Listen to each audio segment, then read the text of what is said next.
love a good coffee moment for Aaron in the morning.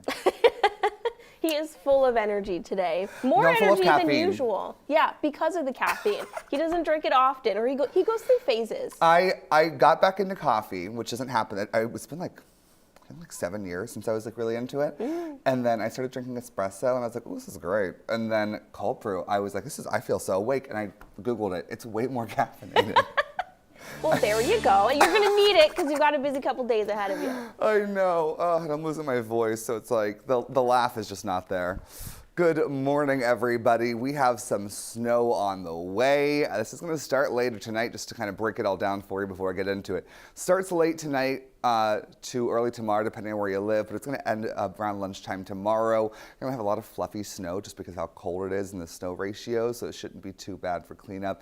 And also, a lot of us getting about 4 to 8 inches, but depending on where you live. So let's get into it. Today, right now, what we're seeing is nothing. Nothing to start off your day. We're going to see a couple clouds in the sky. Could see a few flurries over towards the foothills, but overall, it's going to be a really nice start to your day. High pressure is really continuing to work its way in as this does. It just goes right over to our south, but this is going to keep everything pretty nice, especially for the first part of your day here. Going to be a dry Maine part of your Saturday.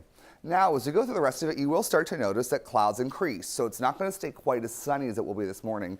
You'll notice them kind of building up and building in as we head throughout the day here today. High temperatures getting into the upper 20s, a couple low 30s in southern Maine and along the coastline, but that's really about it.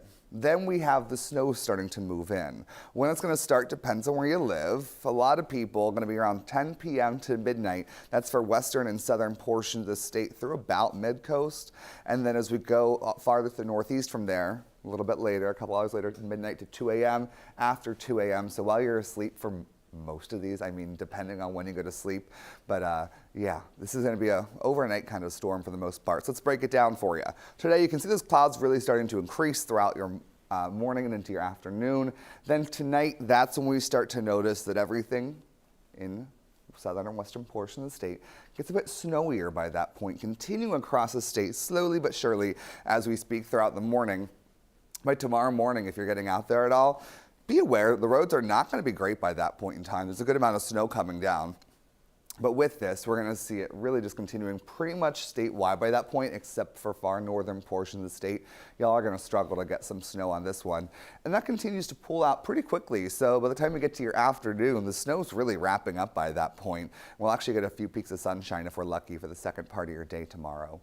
Here's our totals for you. 4 to 8 inches for a lot of us in this darker blue shade here. That includes western Maine, southern Maine, up through about mid-coast. You can see this southern portion of the state are going to have the best chance to get the higher totals on this one. And then you can see the farther to the northeast you go, the less snow you can expect. 2 to 4, that includes Bangor and down east. And then you can just see a dusting up to 2 inches if you go a little bit farther north. But farther to the southwest, better chance you have for any of the higher totals on this one. And as we continue through, we're going to notice this low pressure system really making its way towards us, and that's why we're seeing this. After this kind of moves out of our hair, that's when we start to notice that we're going to have high pressure building back in. So it stays pretty cold throughout the week. Below average temperature is going to be in the 20s all week long, but we'll have a break from this before that second round of snow arrives later this week. Seas 2 to 4 feet out there, winds out of the west with gusts up to 25 knots on the water, and there's a small craft advisory issued that goes until 7 a.m. this morning. So a couple hours, not even a couple hours left on that one. Clouds increase today with snow overnight in through tomorrow morning, and that ends around lunchtime. And then in a couple of days where it's pretty calm, some sun and some clouds for Monday and Tuesday. Then Wednesday, you could see a couple scattered snow showers, but we're not looking at much overall at that point. The next chance really is going to be on Thursday. Another system comes through. This one looking like mostly snow, but then by the second half of it, we could see it starting to mix in with a couple other things. So, okay. I mean, we're in winter.